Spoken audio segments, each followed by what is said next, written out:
Mic test.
suportahin po tayong lahat, mga kapatid. Bigyan pa natin ng isang magandang palakpakan. He deserves all the praise and glory. Amen. Glory to you, Lord Jesus.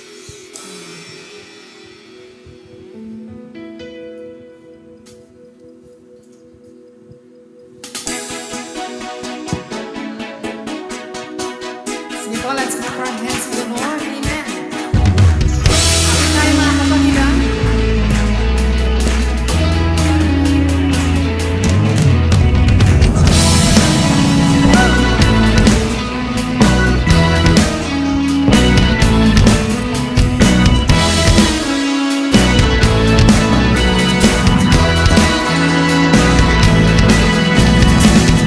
You are the Holy One. You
is sweeter than the day before.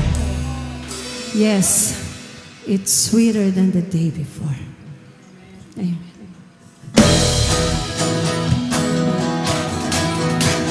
Oh, hallelujah. Let's give God glory. Oh, hallelujah. You, Lord, is sweeter than the day before. Every day with you, Lord, is sweeter than the day before. Every morning I will worship. Every evening I'll adore.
to be in your presence.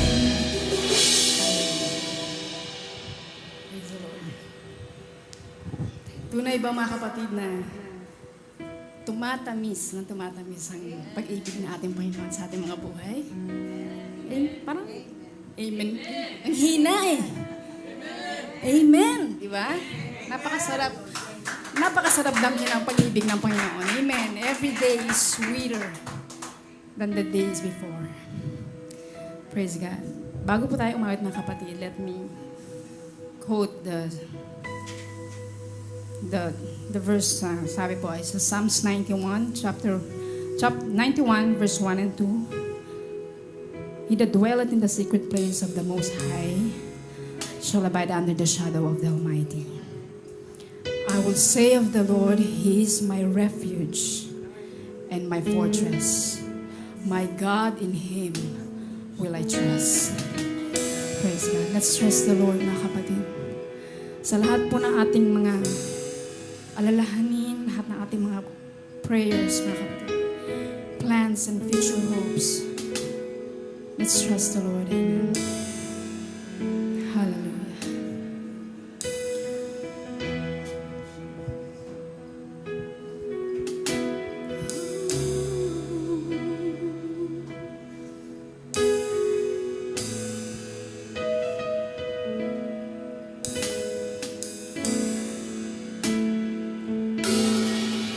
Blessed assurance, Jesus is mine. He's been my fourth man in the fire, time after time. Born of His Spirit, washed in His blood. And what He did for me on Calvary is more than enough. I trust in God, my Savior, the one who will never fail. He will never fail.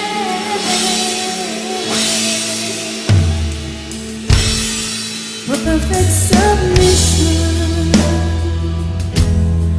all is at rest.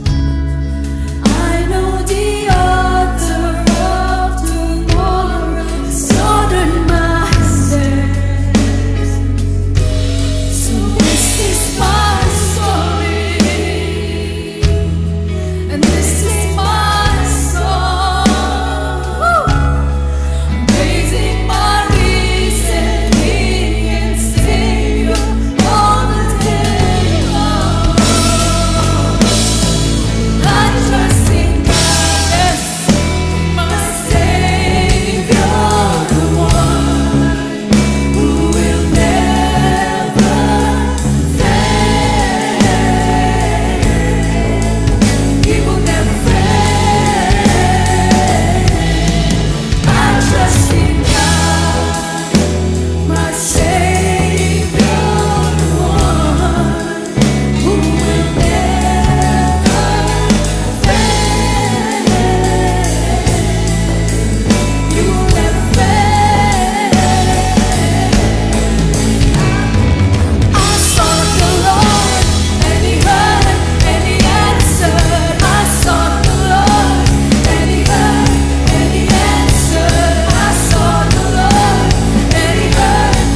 trust in you, Lord. We trust in you, Lord. Sabihin natin mga kapatid. Let's close our eyes. Sabihin natin sa Panginoon, I trust you, Lord. I trust in you, God. Hallelujah. So umagang ito mga kapatid, let me encourage you. Meron po tayong mga prayers na hindi pa natin nakikita ang result. But let me encourage you this morning. Sabi po sa Jeremiah 17, verse 7, Blessed is the man that trusted in the Lord, and whose hope the Lord is. Amen. Just keep on praying. Keep on knocking. Keep on asking.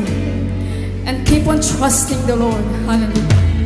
He just wants us to trust Him 100%. So umagang ito mga kapatid, ibulong natin sa ating mga puso. Sabihin natin, Panginoon, I trust in you. I trust in you, God. Everything will be well. Hallelujah. God, my Savior, Lord, who will never fail. Woo! He never fails. I trust in God, my Savior, the one who will never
Let's continue to worship Jesus. Come on, church.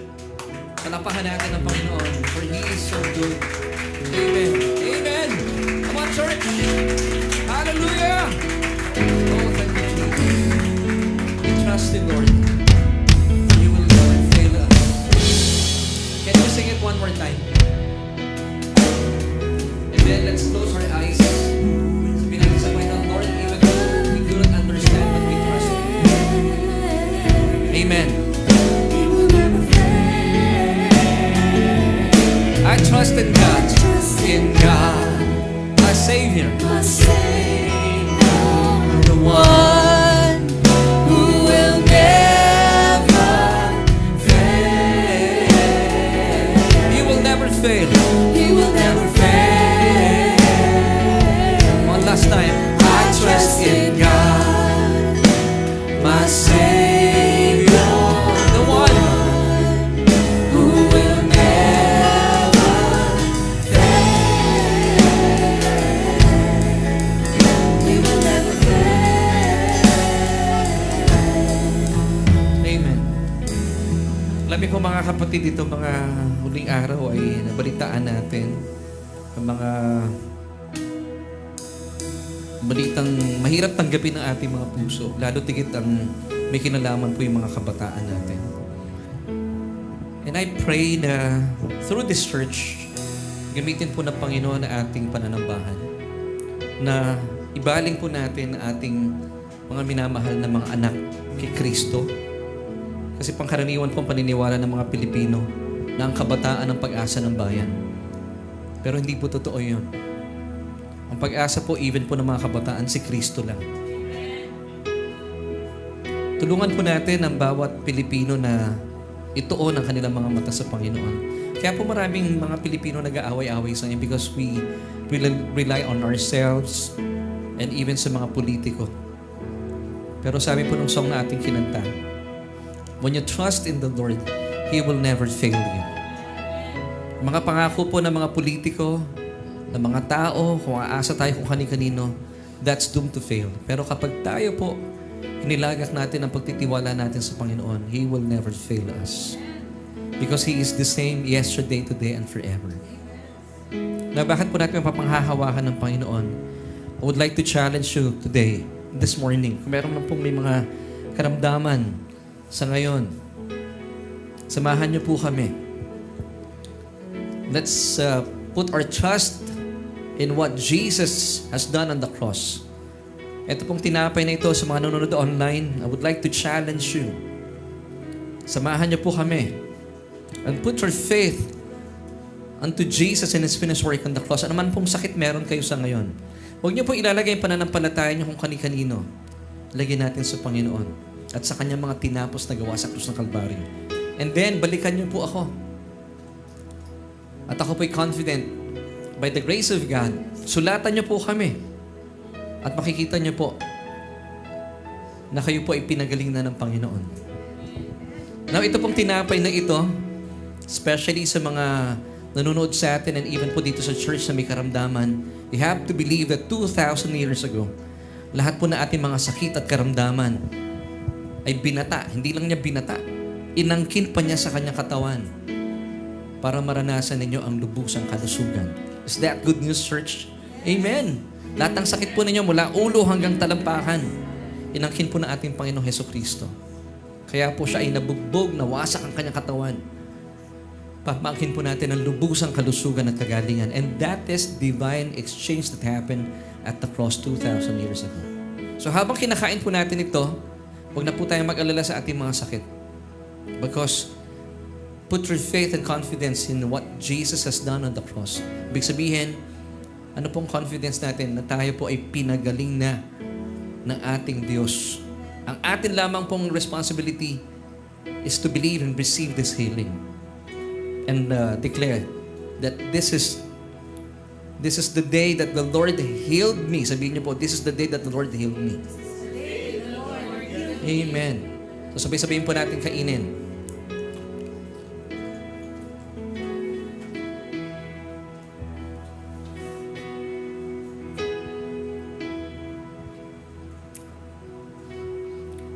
Samantala, hawakan naman po natin ating mga saro. Kung ating pong tinapay na kinain kanina ay sagisag o dakilang sagisag ng katawan ng ating Panginoon. Ito naman po ay dakilang sagisag ng kanyang dugo na kung saan ay nabubo sa krus ng Kalbaryo para sa kapatawaran ng ating mga kasalanan. So kung kayo po isang tunay na mananampalataya, you have to believe this, na kayo po ay hindi na makasalanan and that you are the righteousness of God in Christ Jesus. So habang iniinom po natin ito, huwag na po kayo maging conscious about your sins. Because sabi nga po ng Biblia, lahat ng ating kasalanan ay winasak na, pinawi na ng ating Panginoon doon sa krus ng Kalbaryo nang tumigis ang kanyang dugo. So tayo po, isang tabi na po natin yung sense of guilt and condemnation. Say this with me, church. I am the righteousness of God in Christ. Believe it, church. Inumin po natin na sabay-sabay. Let's pray. Aba, we thank you so much sa isang napakagandang kapahayagan. Indeed, Lord, ito po ang bagay na pangkaraniwan po nakakaligtaan ng maraming mananampalataya.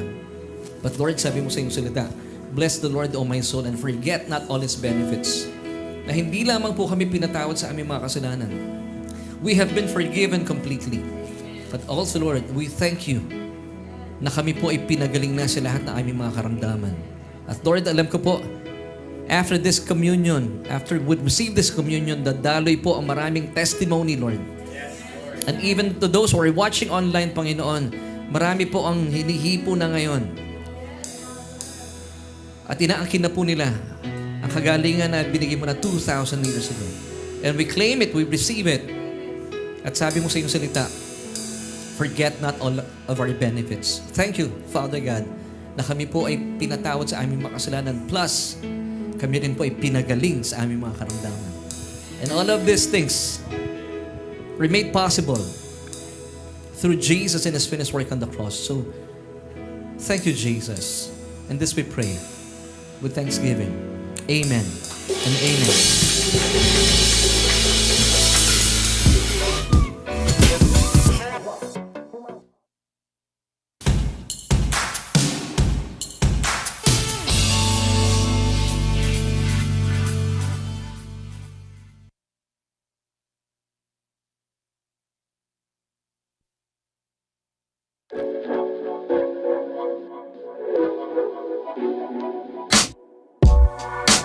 Came for the fame, came for the fame,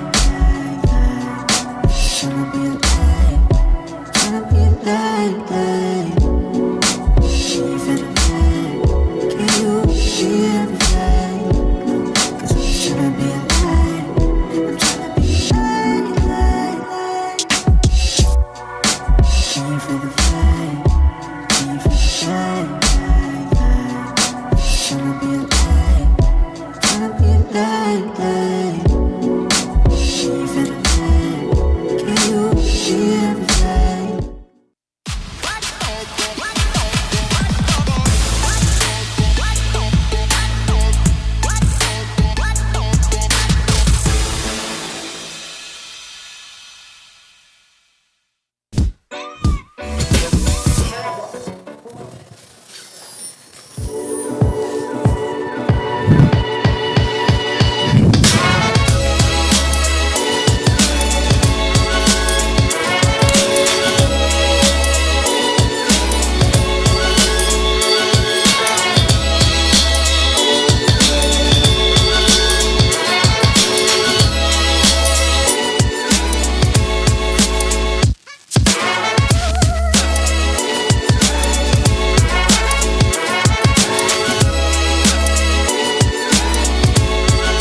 All right. Good morning, everyone. Masaya po ba tayo? Okay, ako po masaya. Dahil once again, andito po ako para i-share ang good news ng Panginoon. Ayan po ba? Okay?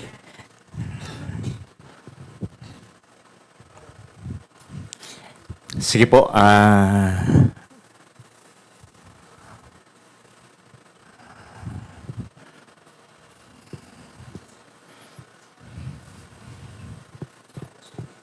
Sorry, nakabukas pa. Sorry. Yan.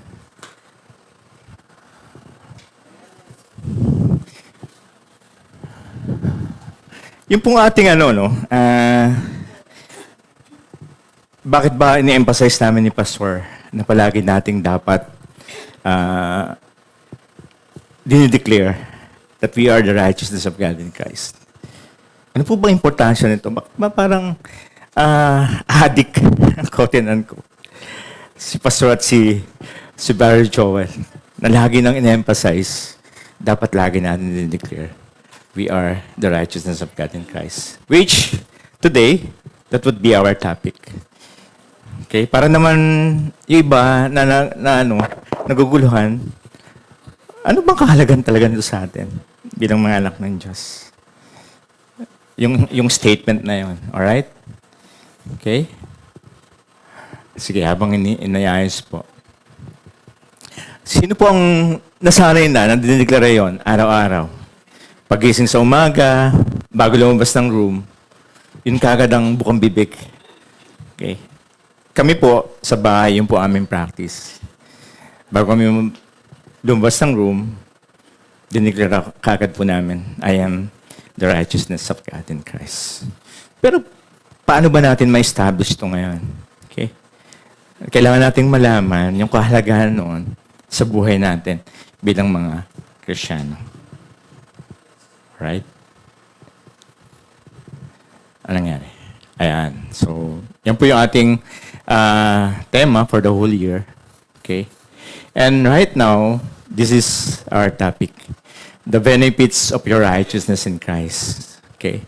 Meron po tayong benepisyo para pong SSS yan. And more than that. No? Parang GSIS yan. Okay?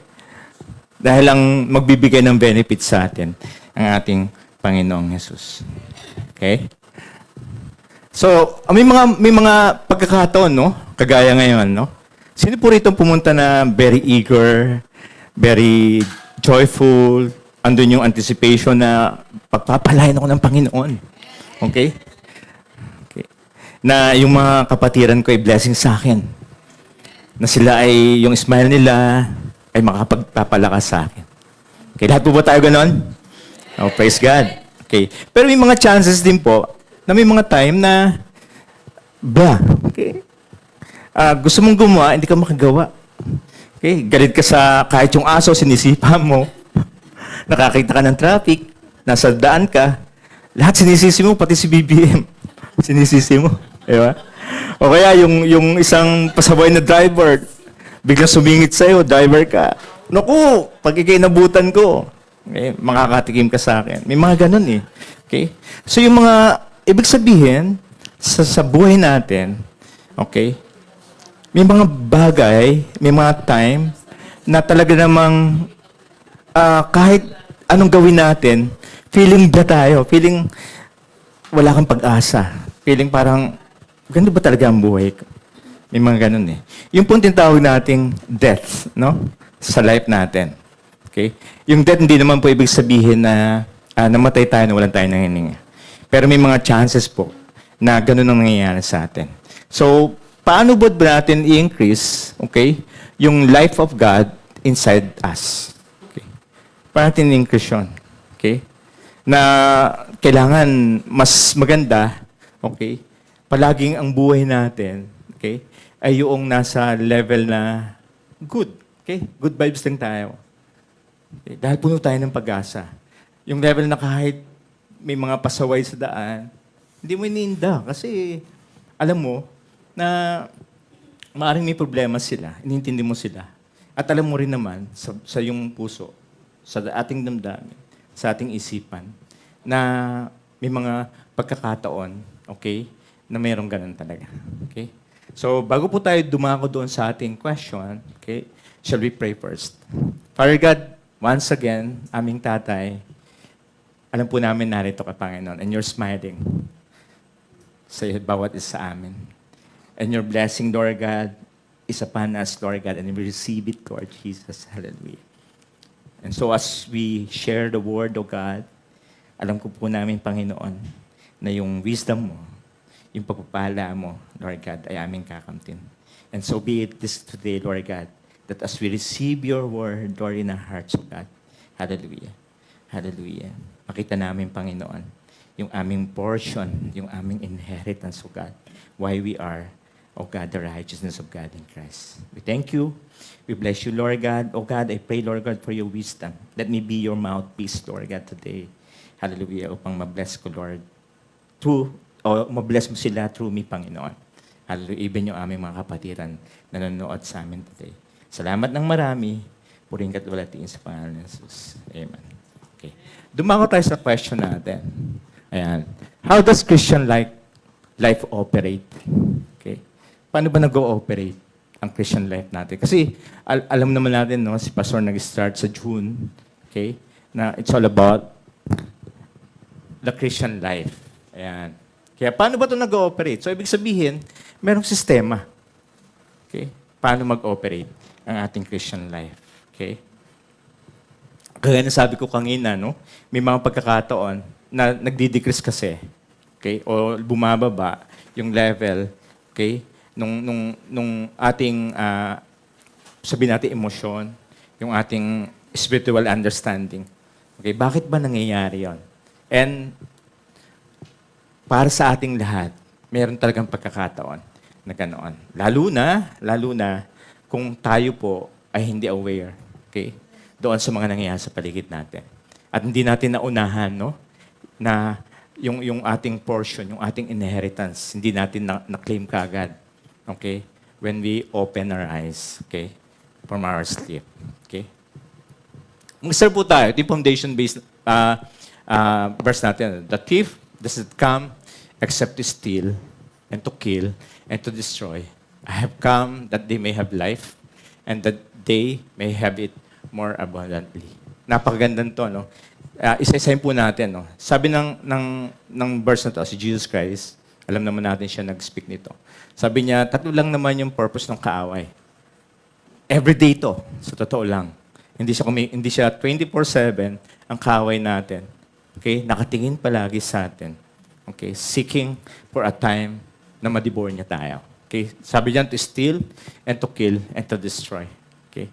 Sa mga Kristiyano, okay, ang unang ginagawa ng kaaway natin is yung stealing. Ano yung ni-steal niya? Ang ni-steal niya kasi, mga kapatid, ay yung word ng Panginoon nasa atin. Okay? Pilit niyang kukuhanin. Kapag, lalo na, no?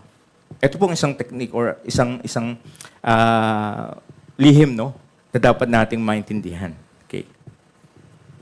Si Jesus, ang kaaway, hindi siya nababother doon sa Kristiyano na naniniwala. Okay? Nananampalataya. Nababother siya doon sa Kristiyanong nagdideklara ng kanyang pananampalataya. Yun ang ayaw na ayaw ng kaaway. Okay? Kaya tayo po, again, sabihin ko sa inyo, believe, speak, and receive. Okay? Lagi po dapat dinideklara natin yung ating pananampalataya. Okay? Kasi ang kaaway man, sa totoo lang, di ba? Naniniwala siya sa isang Diyos. Naniniwala siya. Pero hindi niya kayang ideklara. Lalo na, tingnan po natin yung nangyari sa Ilog Jordan, no? Kay Jesus Christ. Okay? Nung nasa ilang si Jesus Christ, meron siyang word na tinanggal. Di ba? Yung beloved. Okay. Tinanggal ni Satan yon kasi ayaw niya na malaman. Tayo man mismo, tayo rin po kasi ay beloved ng Panginoon. Okay. So, ibig lang sabihin, kapag dinideklara natin yon, okay, lalo siyang nanggagaliiti sa atin. Kasi alam natin yung portion natin sa ating Panginoon. Okay? Sabi niya dyan, I have come that they may have life. Okay?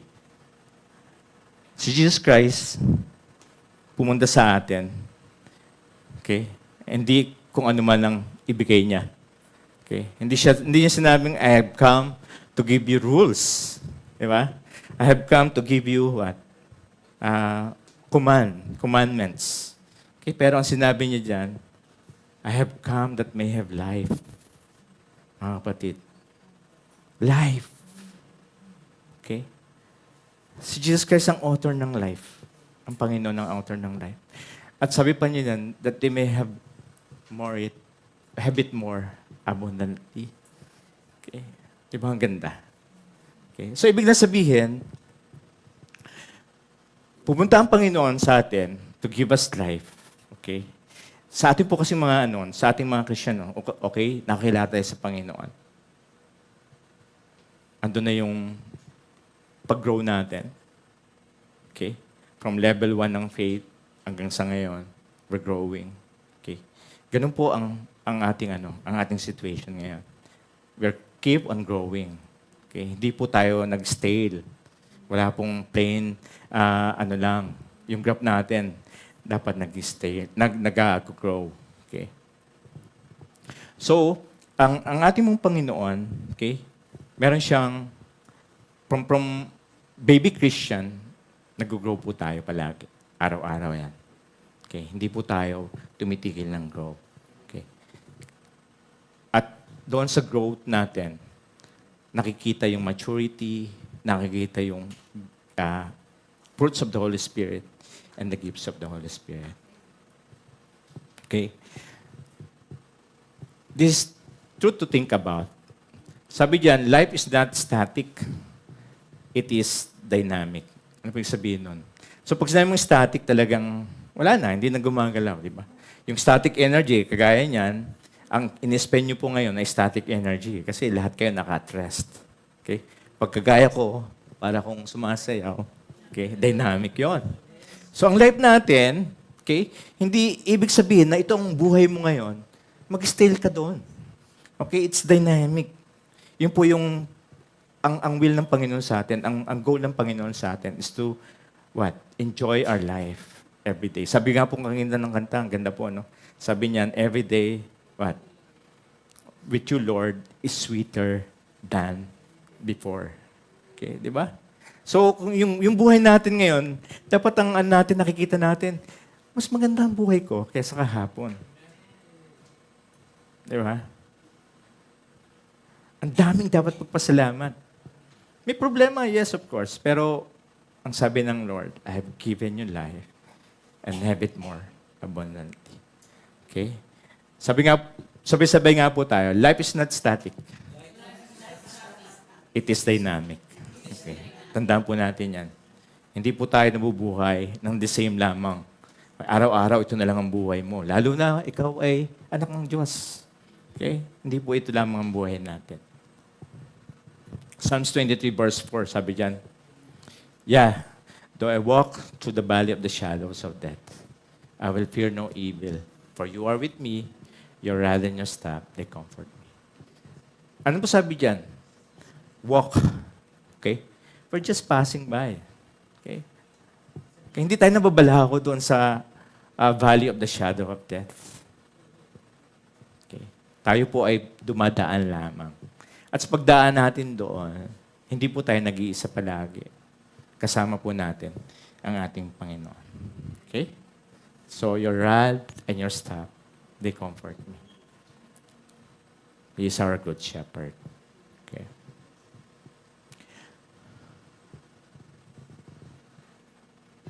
Okay. Ito po isa, no?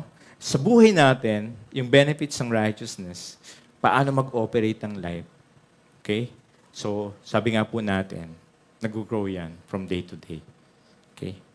At dapat po sa ating sarili, hindi tayo makontento lamang sa buhay natin ngayon, knowing na yung pag-asa natin nasa Panginoon. Anticipating every day, okay, yung daily provision ng Panginoon, yung mana principle ng Panginoon. Lagi yung nakaambayan sa atin, lagi yung nakaready yan sa atin. Okay? Mamaya, sasagutin po natin, bakit hindi ko nare-receive? Bakit parang sila lamang nakaka-enjoy? Bakit kaming family, akong personally, sa trabaho, sa personal life ko, hindi ko na-enjoy, hindi ko na-receive yung sinasabi ni Brother Joel. Mamaya po, makikita natin ano ang reason. Sabi diyan, for if, when we were enemies, we were reconciled to God through the death of His Son, much more, having been reconciled, we shall be saved by His life. Okay? Ito po, marami nagsasabi, ito ay para sa non-believers, yung verse na to. Okay? Pero niyo po ba, ito po ay para sa atin. Okay? Okay? Well, of course, siguro, yung first line, no? Yung for if, when we were enemies, we were reconciled to God through the death of His Son. Okay? But then, sabi doon, kasi, having been reconciled, we shall be saved by His life. So, by His life, okay, tayo ngayon, parang we are moving along, okay, with Jesus Christ. Okay? Tingnan po natin, yung save po dyan kasi is yung Greek word na zozo. Okay? Ano pong ibig sabihin nun? Okay? Save, heal, deliver, make whole by His life. Kita niyo po. So tayo po, yung save na yon, okay, by His life, okay, pinapagingganap niya tayo. Okay, kagaya po ng isang example is yung babaeng inaagasan, di ba? Sabi ng deklarasyon ng Panginoon? For your faith have healed you. Okay, di ba sabi niya? So yung emphasis ng Panginoon, madami yan. you of little faith, sabi niya sa mga disciples niya. Nung hindi nila, nagrereklamo yung mga disciples nila, hindi niya na mapagaling yung ano. So by his faith, by your faith, you shall be, you have been saved, no? Sabi niya ganon. So, ibig na sabihin, kung titignan natin, maraming mga verses sa Bible, lalo na sa Bagong Tipan, na yung emphasis na binibigay ng Panginoon sa faith, okay? Okay? Ang nagsisave sa atin, okay? By His life. Okay? So, yung zozo, no? At, alam niyo po, ang isang maganda rito, yung zozo na to, no? At tignan po natin sa Psalm 119, meron doon si King David, no, nung kanyang isinulat yung Psalm 119. 11 times na sinabi niya doon, quicken me with your word. Okay? Kita niyo, pag-alalan niyo yan. Actually, nung inano ko to, tinignan ko nga, so sinerge ko sa Google, 11 times nga, meron doon, quicken me with your word. Ano ibig sabihin nun? Lord, in our vernacular, sabihin natin, Lord, pagalingin mo ako sa magitan ng mga salita. Okay? So, ibig lang sabihin, may connection. Yung pag-aaral natin. Okay? Yung zozo na to, nakukuha natin doon sa Revelation. Okay? Sa pagbabasa natin ng Biblia. Okay. Galatians 3:5, tingnan po natin, no? Sabi diyan, does he who supplies the Spirit to you and works miracle among you do so by works of the law or by hearing with faith? Okay. Alright. So yung life na yon, sinusupplies yun. Mind yung mga kapatid, yung supplies na nandyan at saka yung works, ito po ay continuously. Okay? Sa Greek, kung pag-aaralan natin, meron siyang connotation na ito ay continuously, okay, supplies to us and working to us. Okay? So, hindi po naging reason o hindi po pinapa-stop to ng Lord. Okay? Okay? Yung miracles na palagi niyang binibigay sa atin. Ang question dito is that, okay, kagaya ng isang electricity. Okay? Saan po tumatakbo ang electricity? Sa rubber or copper? Yan, tama po. So yung rubber kasi insulation lang siya. Hindi siya tatakbuhan ng electricity. So ganun din po yung principle ng Panginoon. Okay? So yung by works of the law is the rubber. Okay? And by hearing with faith, okay, is what? Yung copper. So ano pong sinasabi sa atin dito? Dapat, okay, yung hearing, di ba, sabi nga, hearing, faith comes from hearing and hearing the word of God, of Christ lalo na. So dapat patuloy po tayong okay, nakikinig ng ating, ng banal na salita ng Panginoon. May either through the word of God, reading, o kaya sa mga Bible study na pinapresent sa atin ng SGC, lalo na kay Pastor Laverne. No? So dapat, habang may chance, kasi minsan ako po nag-aaral mag-isa, pero minsan, hindi ko rin maintindihan eh. Okay? Kaya kailangan din natin, yung mga expert, no? Yung mga talagang maalam sa Bible, para i-explain. Sabi natin, nabasa na natin to, tapos biglang-bigla, pag narinig natin yung kanyang sinasabi, nga, no? Bakit ngayon ko na nakita yon? Kasi ganun talaga eh. Limited po tayo mga kapatid. Okay, sa ating kaalaman. Kaya dapat, kung meron chance, okay, samantalahin natin, lalo kung libre. Kayo nga, di ba, sino rito nanonood ng sine? Pag nanonood ng sine, kahit magkano, 600, 700, 800, binibili natin ticket. Okay? Minsan, ang church, nag-o-offer na ng libre. Okay? Ng pag-aaral, tayo, deadma lang. Ano pinapanood ng Korean novela? Tapos na ba si Batang Quiapo? Tapos na, no? Mabuti lang, natapos na yun. Di ba? Nabawasan na. Okay. Ha? May bago. Wow. Di ba? Pero ano ibig sabihin, anong sinasabi natin dito, mga kapatid? Okay? Piliin natin yung eternity, may value ng eternity. Okay? Wag yung ano lang, wag yung mga ma-amaze lang tayo. And we need it. Sabi nga po dyan, by hearing with faith. So, yung life na sinasabi natin nagpo-flow, bakit tayo dapat, kailangan kasi sustain natin eh. Alam niyo yun? Alam niyo po yan. Kasi talagang bababa't bababa yan. Lalo na kung nakikita natin nangyayari sa paligid, okay? Nakikita natin yung taas ng bilihin. Talagang yung worry biglang tatamaan ka niyan. So anong gamot doon? Bumalik tayo doon sa word ng Panginoon. Okay? Okay. So another passage na gusto kong i-share niyo sa inyo. Galatians 3:11-12. Sabi diyan, but that no one is justified, okay? By the law in the sight of God is evident. Okay? For the just shall live by faith. Okay? And then the next one, yet the law is not of faith. Okay? But the man who does them shall live by them. Kanina po pinag-aaralan natin, no? Bakit nagdi-decrease yung life na nasa atin?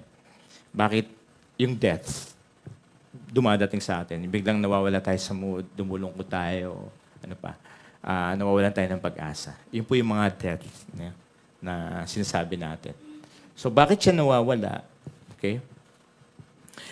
Bakit kailangan natin sustain? Okay? So sabi diyan, actually, sabi nga po natin kanina, doon sa ating buhay, Christian, okay? From day one na naging Kristiyano tayo, tinanggap natin yung Panginoon. So, yung day-to-day life natin, lumalakad tayo, nag-grow yan. Okay? Hindi tayo nag-stale. Okay? Sabi nga natin, our life is not static. It's a dynamic life. Okay? The Lord has something na kailangan nating i-operate. Okay? Merong isang tao raw, okay, na simula to, siguro yung technology, nung pa lamang nagsisimula, pumunta siya sa isang hardware. Hardware. At nakabili siya ng isang lagari. Okay? Kasi yung purpose niya, doon sa kanyang bakuran, okay, itumba niya or putulin niya yung mga kahoy na hindi naman mahalaga sa kanya. So, binili niya yon at pumunta siya doon sa At sabi nung tindero kasi sa kanya, kahit 7 na malalaking kahoy, kaya mong pumutol sa isang araw. So, tuntua siya. Binili niya yon, punta siya sa bakuran niya. At nung siya ay naglalagari na, 3 hours, 4 hours, yung isang puno, hindi pa niya napuputol. Isang maliit na puno pa lang napuputol niya. So, nagalit siya. Sabi niya, sinungaling yung tindero na to. So, bumalik siya doon sa hardware. Sabi niya, ikaw alam mo, sinungaling ka. Sabi mo kasi, 7 big trees kaya kong putulin sa isang araw. Pero bakit isang punong maliit lamang napuputol ko? 5 oras na ako nagtatrabaho. Okay. Sabi ng salesman, Sir, bagong-bago po itong lagari na to. Hindi to nagagamit, ikaw lamang bagong may-ari. So bakit ganon? Sabi niya ganon. Sir, pinindot niyo po ba yung on? Okay. Tapos nung niya, ginawa niyang manual kasi, yung chainsaw. Okay? Diba? So hindi niya pala pinaandar yung makina. Kaya nung nalaman niya, ganun pala. So, bumalik siya doon. Ano po ang pinupoint out ko dito? Sa ating Christian life, ang Diyos, meron siyang isang button, okay, na gusto niyang pindutin natin, okay, para yung Christian life ay magandang mag-operate. Okay? So, meron pong dalawang system ng life, no? Okay. Dito muna tayo. Okay. Balikan po natin yung, ayan, sabi diyan kasi, but that no one is justified by the law in the sight of God is evident, for the just shall live by faith. Pansinin niyo po natin na, sabi diyan, the just shall live by faith. Sa Greek, principle ng idioms o yung paggamit ng word o yung pag-construct ng sentence. Okay? Meron pong isang, ito po, inano ko, sa Greek, original Greek niya, okay? Yung pong, the just shall live by faith, okay? Okay? Ang nangyayari po rito, ito po yung naging statement. At sabi ng mga scholars, wala pong pinagkaiba yun. Same lang siya. Lalo na sa Greek grammatical principles or law. Tingnan niyo po pasin natin yung yellow. Sabi diyan, the righteous by faith shall live. Okay? Ano pong pinagkaiba? Doon, the just shall live by faith. Ito, the righteous by faith shall live. Okay?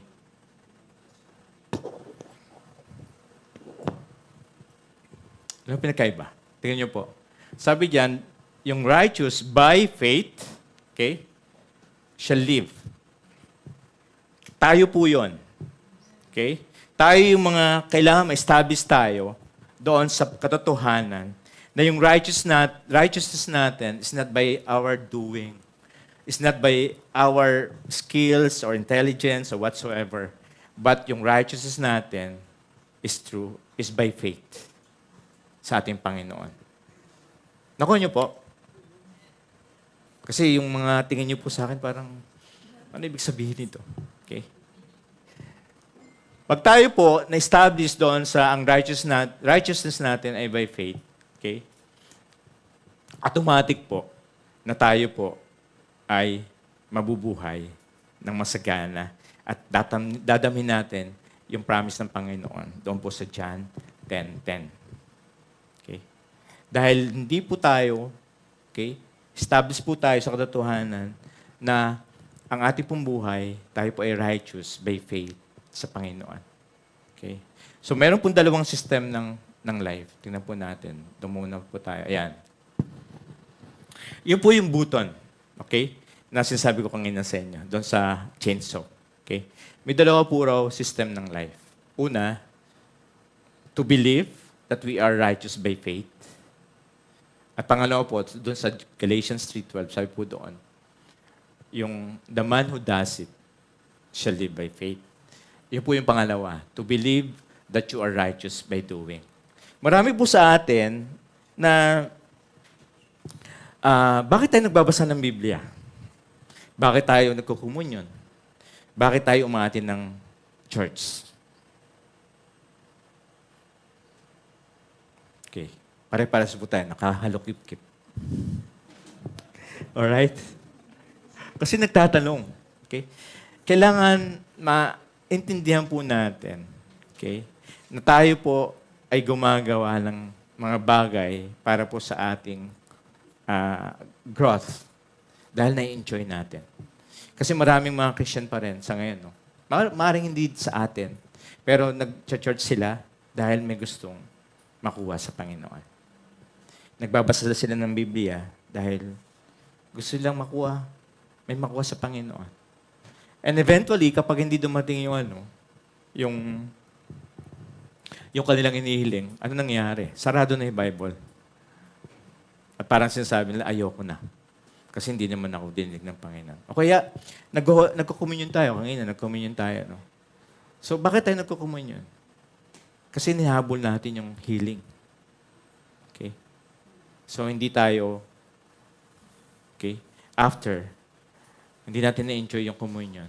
Hindi natin nakikita yung finished work ng Panginoon sa cross. Yun po yung pangalawa. Okay? Na dapat na hindi na natin ina-adapt sa ating mga sarili. Okay? Hindi po tayo righteous by our doing. Without ma-establish sa atin yun. We are righteous by faith. Okay? Yun po yun. Hindi dahil sa ating kakayahan, kundi tayo po ay righteous dahil sa ginawa po ng ating Panginoon doon po sa cross ng Calvary. And no one else or nobody or nothing else follow. Okay. Kaya nga po yung the righteous by faith shall live. Okay? Automatic po yun. Okay? Meron tayong buhay na masagana kapag na-establish tayo doon that we are righteous by faith. Okay? Yung pangalawa po kasi, galing dito yan, sa Leviticus 18 verse 5. Okay? Old Testament. Hindi na po natin, Kasi, pag ito pong binasihan natin, alam niyo po, okay? Mabibless tayo dahil sasabihin natin, sinusunod natin ang law. Okay? We are not advocating anything against the law, no? Kasi, law is there to put things in order, no? And even, tinuturo din sa atin yan. Kailan sa Old Testament. Okay? So, kapag nanon pa tayo sa Old, okay, makukondemn tayo. Kasi bakit?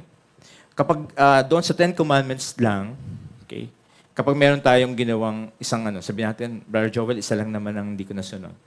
Pero ang sabi po ng James, okay, kapag hindi mo nasunod ang isa, okay, everything, okay, nag-fail ka na sa iyong obedience. Okay? Kaya hindi po natin dapat tinitingnan ang ating buhay ngayon sa New Covenant na under law pa rin tayo. But we are under the grace of God. Okay? Okay, the righteous by faith shall live. Okay? Ito po yun, no? Sabi ko nga ngayon, Leviticus 18 verse 5, you shall therefore keep my statutes and my judgment, which if a man does, he shall live by them. I am the Lord. Okay? So kasi pag nasa Old Covenant pa rin, okay, ang basihan ng ating pamumuhay ay yung Old Covenant, yung laws ng Panginoon. System of life, again, tandaan po natin to, no? We are at the number 1. Kailangan dyan, maniwala po tayo talaga by heart, no? That we are righteous by faith. Okay? Kasi marami po. Kailan po ba natin itetest? Okay, sabihin natin, Brother Joel, paglabas ng church, I am the righteousness of God in Christ. Di ba? Pero normal po yun eh. Kasi nakapakinig tayo ng salita ng Panginoon. Yung ating yung heart natin, emotion natin, press na press kasi. So napakataas. Okay? Alam niyo po, paano tayo ma-establish sa faith, no? May pag tayo po ay nandun sa pagkakataon na nag-fail tayo, doon natin makakita, am I still the righteousness of God in Christ?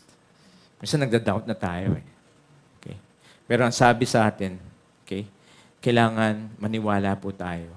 Okay? Na kahit may failure na tayong ginawa, hindi nawawala po yung ating righteousness sa ating Panginoon. Amen po ba? Alright. Sige po.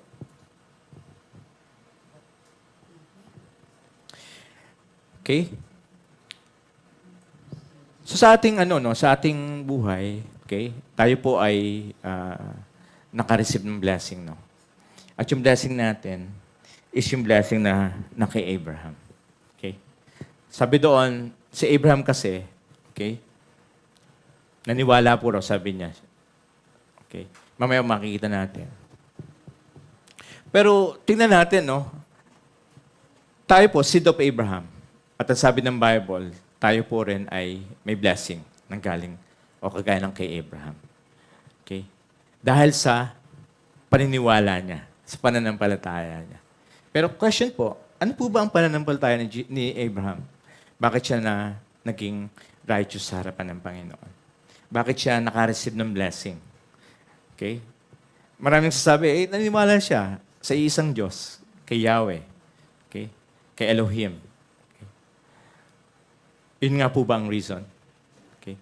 Sa Romans 4:5, ito po ang reason bakit naging blessed si Abraham. Okay? Ano ba ang kanyang pananampalataya? Sabi niya dyan, but to him who does not work out, believes on him who justifies the ungodly, his faith is accounted for righteousness. Ito po ang pananampalataya ni Abraham. Na kahit na ungodly siya, okay, si Jesus Christ nagpunta po rito para hindi sa mga righteous, no? Nagpunta po siya rito para sa mga makasalanan, mga sinner. Okay? Ito po ang kanyang pananampalataya. Okay? Naniwala siya, nanampalataya siya, okay? Na sabi niya doon, but to him who does not work, but believes, okay? On him, sino po yun? On Jesus Christ, who justifies the ungodly. His faith is accounted for righteousness. Tingnan po natin mga sarili natin. Lagay po natin sa verse. Okay? But to Joel, who does not work but believes on Jesus, who justified the ungodly, my faith is accounted for righteousness. Yun po yun. Kaya si Abraham, naka-receive ng blessing, at yung blessing na yun, in-enjoy din po natin. Okay? Dahil naniniwala po tayo na tayo po ay pinaging ganap, tayo ay naging righteous, okay? Through faith in Jesus Christ.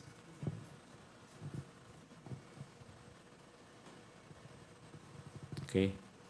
Ito pa isa, no? Sabi niya, Acts 13:39, and by him everyone who believes is justified from all things from which you could not be justified by the law of Moses. Okay? Sabi yan. Again, hindi doing. Okay? But the word there is believe. Okay? So kung talagang establish tayo sa ating faith, okay? We are justified. Okay? Na hindi na ito galing sa law.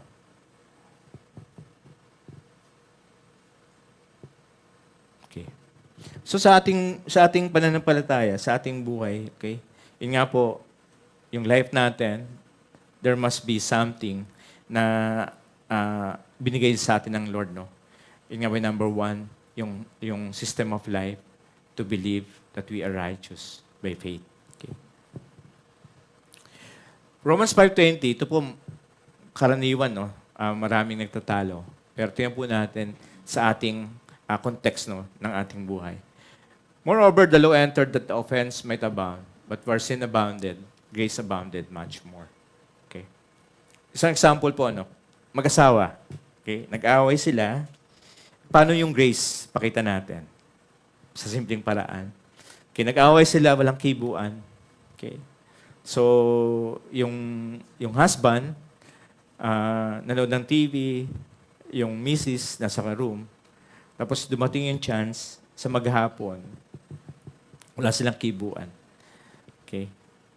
So, kaya lamang, nung pagkita ni misis doon sa kanyang mister, no, na nagpiprepare ng Maggi, noodles, okay, na hindi matutunan nung mister.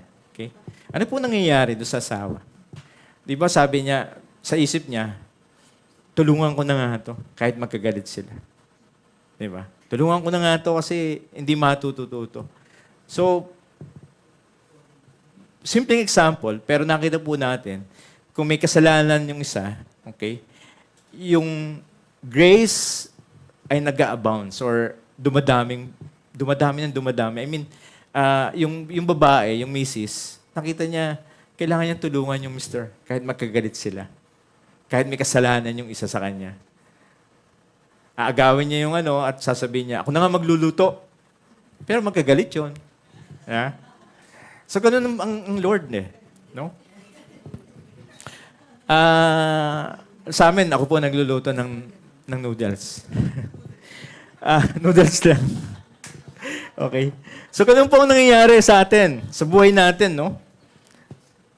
Ngayon, tingnan po natin. Natanong ba natin,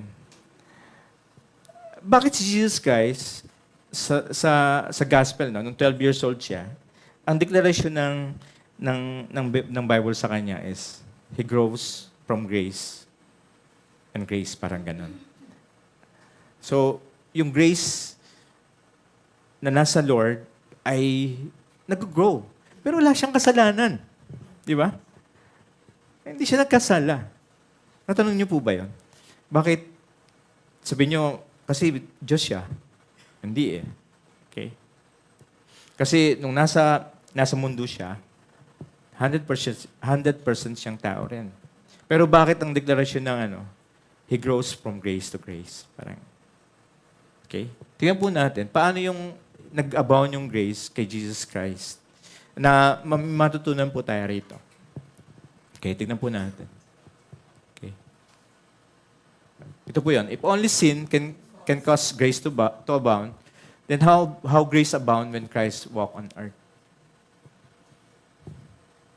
Paano nag-abound yun kay Jesus Christ? Hindi naman siya nagkakasala. Sa atin, of course, totoo yan. Lalo na ngayon. Okay? We're so thankful na isinave tayo ng Panginoon. Kaya dapat, yun nga, again, babalik tayo dun yung life natin is going, what? From one level to another every day. Okay? Natanong niyo na po ba yan? Bakit nga kaya? Okay. So, balik po tayo doon sa law of first mention. Okay. Sa pag-aaral ng Bible, may tinatawag pong law of first mention. Tingnan po natin. Saan ba unang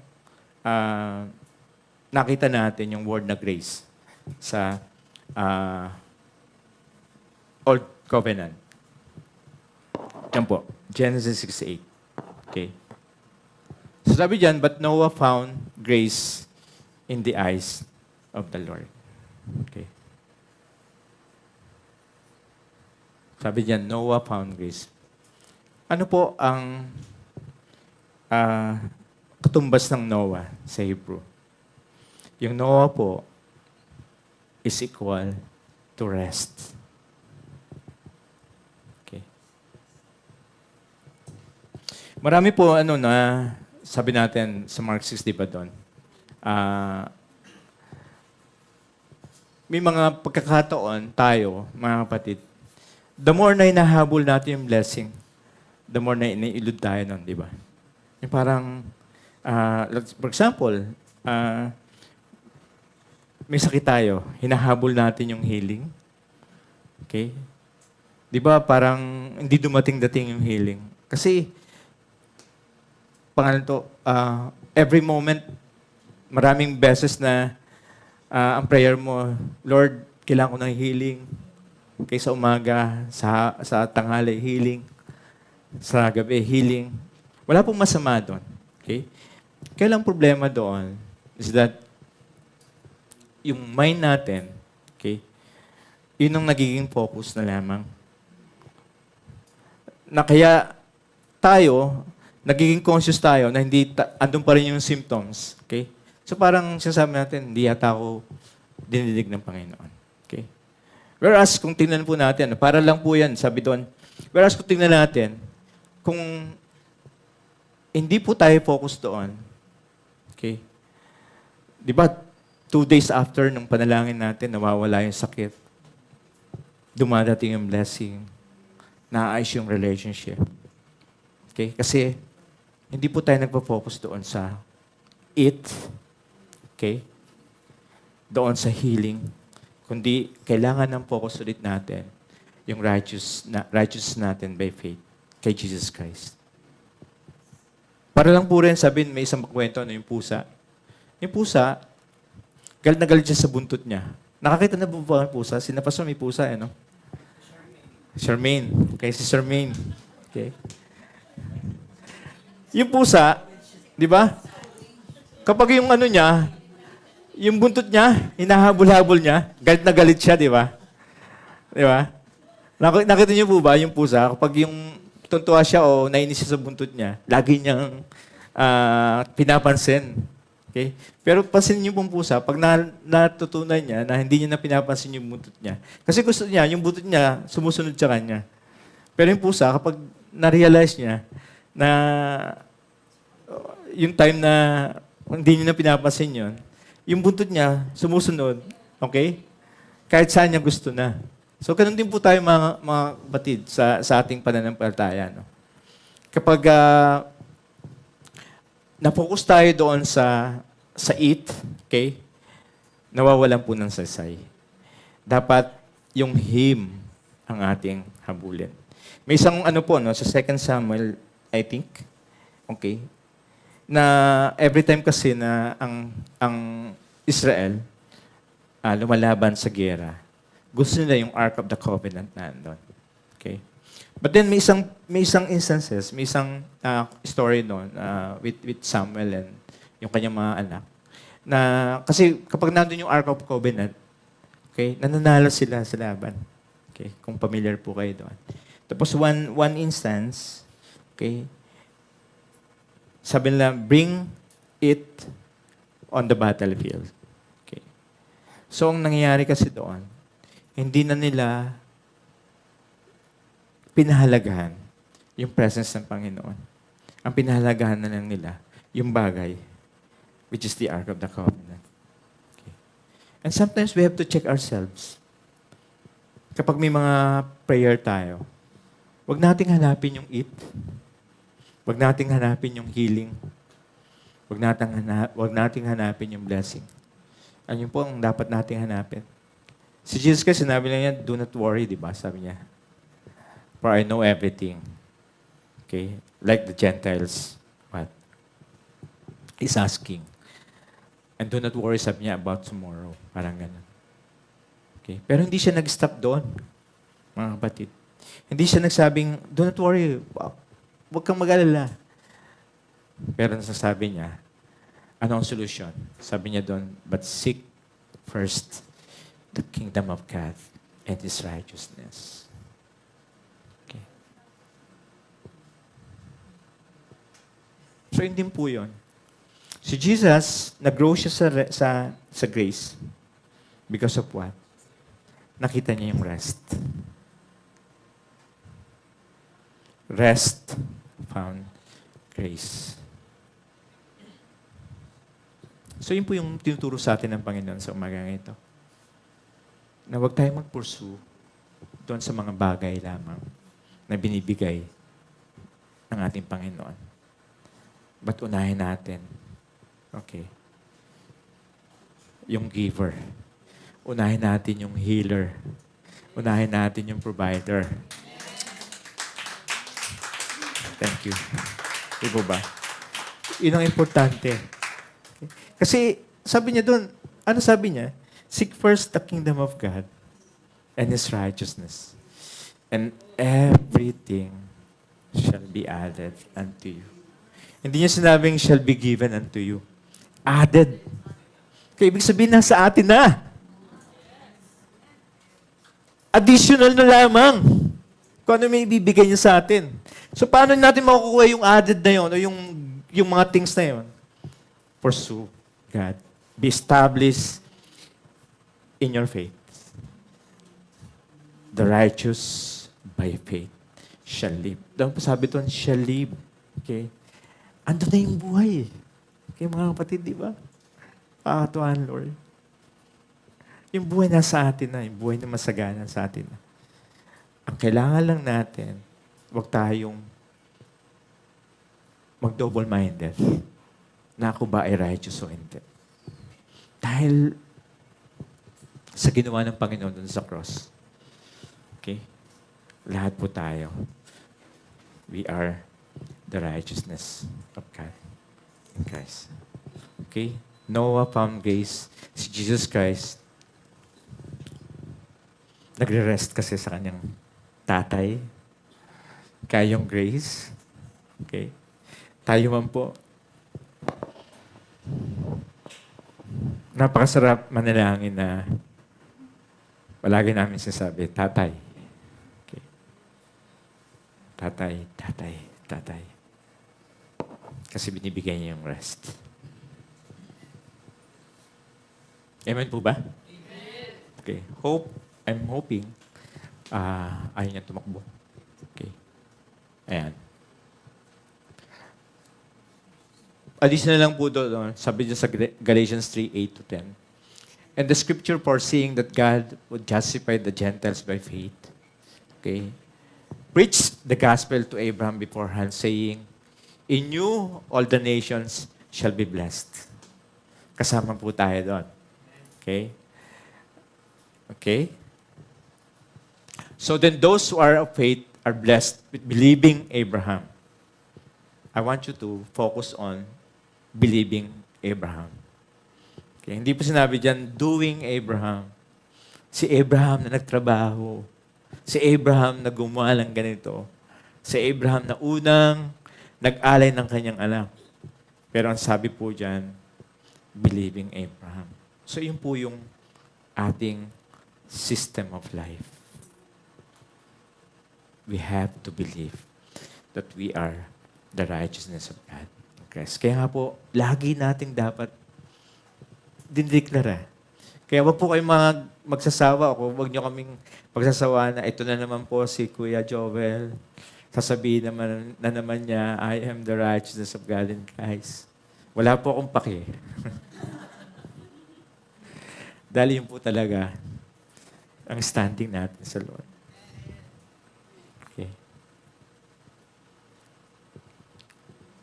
Dahil yung ating patriarch, si Abraham, hindi siya doing Abraham, believing Abraham.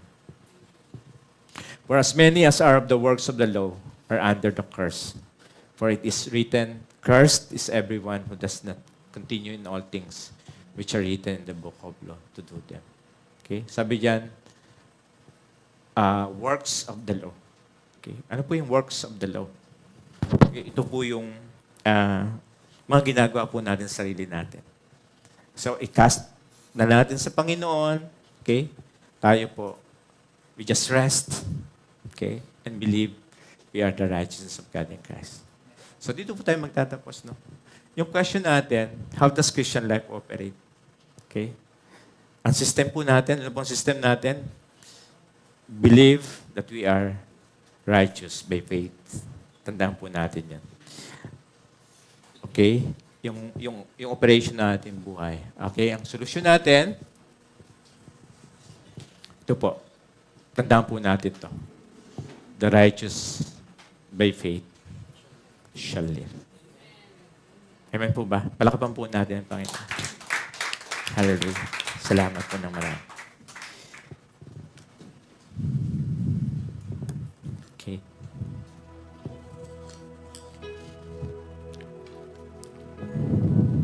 Sige po, tayo pong lahat ay tumayo. And as we sing this song, okay, let's thank the Lord. Na Lord, kahit ano yung level ng faith ko, kahit na minsan naging pasaway ako, pero ito yung test kung gaano ako ka-establish sa pananampalataya sa iyo. Maraming challenges, problema sa araw-araw, sa trabaho, sa family, finances, relationship. Pero Lord, you said, Jesus, we seek you. We pursue you, Lord God, your kingdom and your righteousness. Hallelujah. So these lyrics, the lyrics of the song, it speak. That the song speak to us. And as we sing, as we declare yung mga lyrics, we declare this with our hearts. Naniniwala tayo, we trust the Lord. That He is with us every step of our way.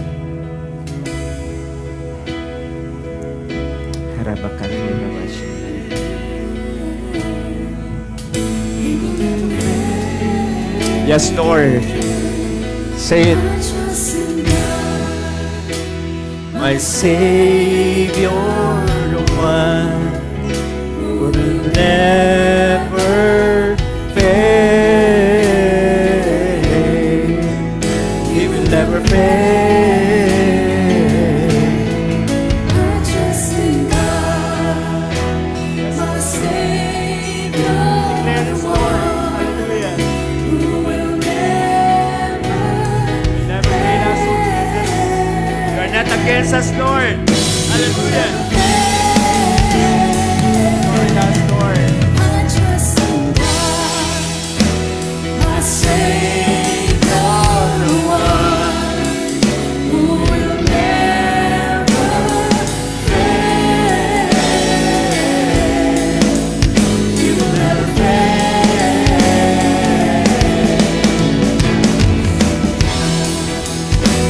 My Savior, the one who will never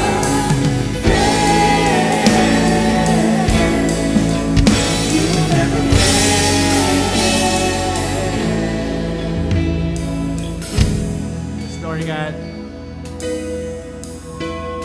Lord, we have yet to see, Lord, hallelujah, the righteous lack, Lord Jesus, in your presence. Dahil, Lord, you never fail us, Panginoon. Hanggang sa ngayon, Panginoon. Lalo na ngayon, Lord, na malapit ka na dumating. All the more, Panginoon, much more of Jesus. Na yung blessings mo, God, will come as we seek you, Lord God.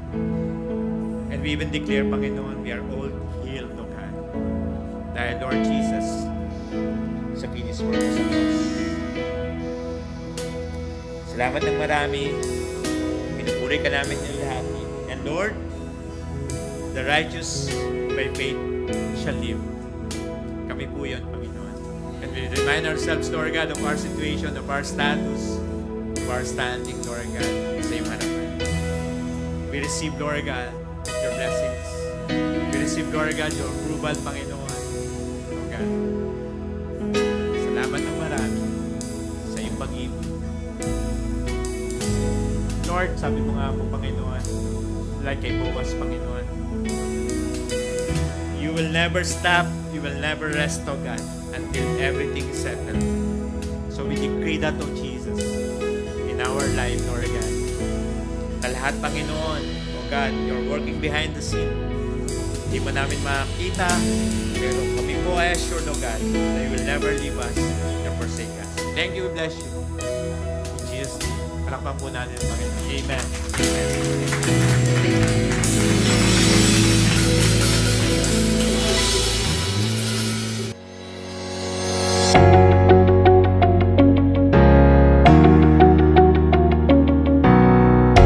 Amen! Thank you, Lord, sa panibagong revelation na nakuha namin today.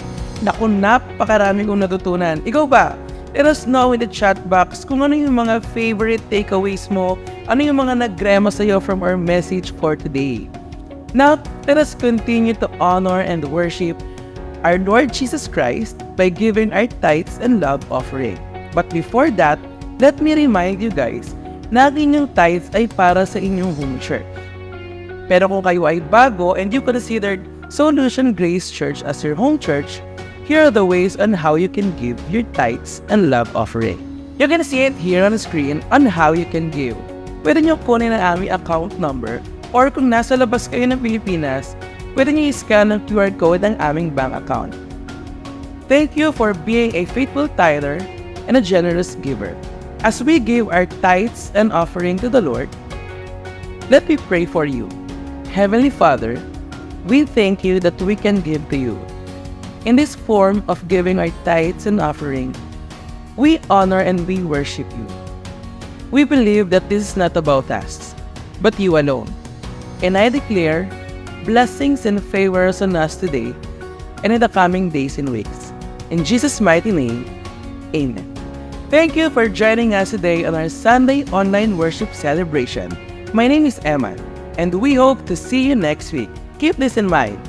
You are greatly blessed, highly favored, and deeply loved by God.